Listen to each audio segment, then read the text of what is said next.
Mums बीमारी की बात करें जिसको गलछुआ भी बोलते हैं, जिसमें गालों में सूजन आती है, बेसिकली पैरोटिड ग्लैंड होती है, उसमें सूजन आती है।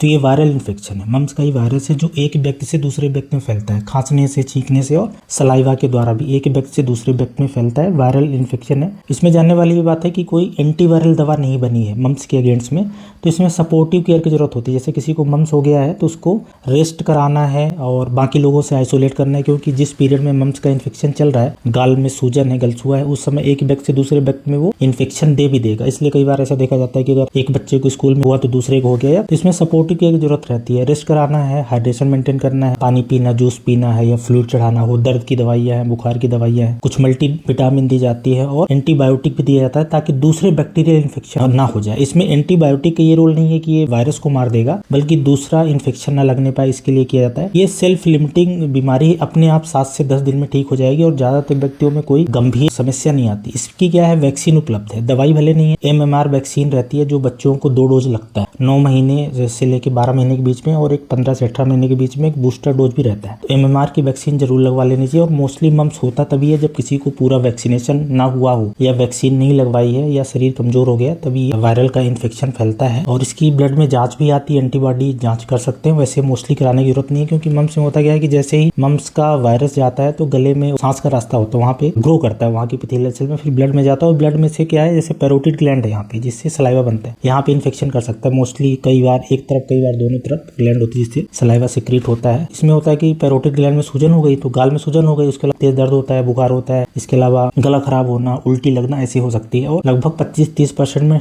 टेस्टिस में सूजन आ जाती है जो मेल चाइल्ड होते हैं। इसके अलावा कुछ में पैंक्रियाटाइटिस करा सकता है, कुछ में कान में सुनाई नहीं देगा। ऐसे कुछ कॉम्प्लिकेशन हो सकते हैं, कुछ में अर्थराइटिस, मायोकार्डाइटिस और प्लेटलेट कम हो जाना, कई तरह के कॉम्प्लिकेशन हो सकते हैं, पर वो रेयर है, लेस देन 5% ही होता है। ज्यादातर मरीजों में जब भी ये मम्स का इन्फेक्शन होता है तो 90% में कुछ करने की जरूरत नहीं है, अपने आप ही सही हो जाता है। रेस्ट, दर्द बुखार की दवा, अच्छा खाना घर का, सब्जी फल जिसमें ताकत बढ़ जाए, इम्यूनिटी आ जाए, ऐसा कराना रहता है अपने आप ठीक। जिसमें कॉम्प्लिकेशन होता है तो हॉस्पिटल में एडमिट करा के और उसका कॉम्प्लिकेशन का भी ट्रीटमेंट किया जाता है।